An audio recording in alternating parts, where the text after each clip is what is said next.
kubera ko ba Baritazari bamaze kuba benshi. Umuntu uwo ari we wese ashobora kwiyitaho ubwe. Niba ufite umugabo akaba aguca inyuma, uwo nta kabuza ni Baritazari. Niba nanone ufite umugore akaba aguca inyuma, uwo nawe ni Madamu Baritazari. Nubwo wowe utari Baritazari rwose, ariko ntibibujije ko atari Madamu Baritazari. Icyakora iki kintu ukiteho cyane, ngiye kukubwira uburyo wasobanukirwa ukamenya uburyo nawe wakumviriza telefone y'umugabo wawe, y'inshuti yawe, iy'umwana wawe cyangwa se iy'undi muntu wese ushaka kumviriza, umenye ibyo akora biri hirya y'aho utagera. Byaca muri mesaje, byaca mu kuguhamagara, inzira zose byacamo iyi niyo ngiye kukubwira, maze uyimenye usobanukirwe ku buryo utazongera guhishwa ibanga n'umukunzi wawe, umugore wawe, umwana wawe, inshuti yawe ikubeshya cyangwa undi muntu wese wohereje kuri misiyo. Ibi bintu niba ushaka kubikora, ariko nanone wibuke ko bihanirwa n'amategeko. Umuntu aramutse aguciye inyuma akajya kukurega, agatanga ibizibiti bihamya ko wamwumvirije telefoni ye, wabihanirwa n'amategeko ndetse cyane. Ariko nanone kuko ibyo badukorera ari byinshi birenze, natwe twahisemo kugira ngo duhitemo kujya tumenya amakuru y'abantu baba baduceremba batubeshya. Umuntu ushobora kumubwira ati genda, akubeshye ko agiye mu kiruhuko, kumbe yajyanye n'umuntu uri bugende amuyobora amujyanye mu kabyiniro. Telefoni ye uhita uyishyiramo kode, maze uwo muntu wamuhamagaye ukestaramo ko najya amuhamagara bikamara amasegonda 30 atari yamufata, ujya uhita uyitaba, ukaba umenye uwo bavuga n'uwo ari we.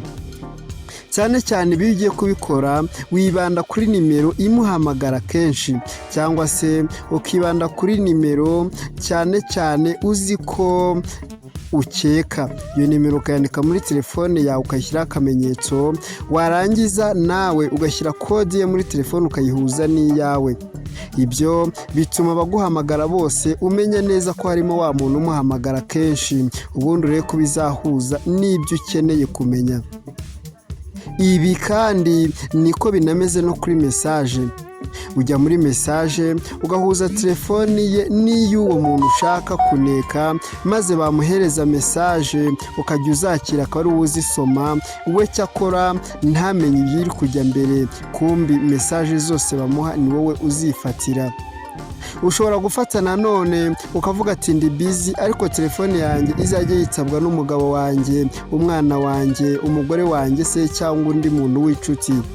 Aho nanone ufata kode ugashyira muri telefone, ugashyiramo ya nimero y'umuntu, cyakora akajya bari ujye kwitabira call zose, nubwo uguhamagara we aba atazi bijya mbere. Icyo yumva nuko ajya wumva azi ko yahamagaye umugabo akumva yahamagaye umugore, cyangwa yumva ko yahamagaye umugore akumva yitabwe n'umugabo, umwana se cyangwa undi muntu uwo ari we wese. Ibi nubikora kabiri, nta kabuza uzamenya umuntu mubana uwo ari we, uzamenya umwana wawe ibyo yiberamo, uzamenya sheri wawe ibyabamo. Icyakora nanone birangiza kuko bisenya urugo. Ariko nanone kuko turi mu isi y'abantu bamaze kudutera ibikomere, aho umuntu umusezerano ko muzabana akaramata, nyamara mugatandukanwa n'akantu kanzunyu gusa. Nta kabuza tugomba kumenya n'ayo makuru. Fata telefone yawe maze tugendane. Muri video yabanje nakweretse uburyo wakura telefone yawemo kode z'abantu bose bakukonegiseho telefone bakumviriza amabanga. Nabihereyeho kugira ngo ubanze usibe abantu bose bakumviriza muri telefone yawe. ndongera kukwibutsa ko iyo abantu bakumviriza cyangwa se ukeka ko bakumviriza, ni byiza ko buri munsi mbere y'uko ujya ku kazi cyangwa ukagezeho wajya ubanza gukoresha kode naguhaye. Niba utayibuka, jya hasi muri video zacu, muri description y'iyi video uraza kubonamo link, ubundi ukomeze urebe iyo video. Ariko nanone ntabwo ari byo kugira ngo uce hafi, fata telefone yawe urwego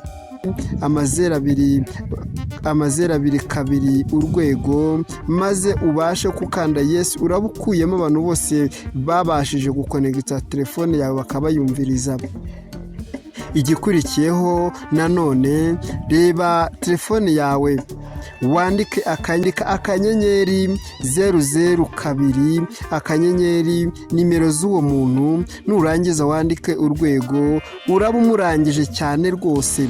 Abantu bose bazajya bamuhamagara, uzajya uhita ubitaba. Igihe cyose ari ku murongo cyangwa se atari ku murongo, upfa gusa uhumanyije n'igihe ushaka. Si byiza ko ufunga umuntu umunsi wose kuko yagukeka, ahubwo ni ugufata isaha imwe cyangwa se iminota runaka ugakonegita iyo telefone ye ukamenya ibyo arimo. Niba ukunze iyi video, kanda like. Niba kandi utari wakora subscribe, kana subscribe, ubundi urabuduteye inkunga, ubundi uzajya ubona amavideo yose, notification zijye zikugeraho tukiyishyiraho. Ndabakunda cyane. Iyi ni Igisobanuro TV.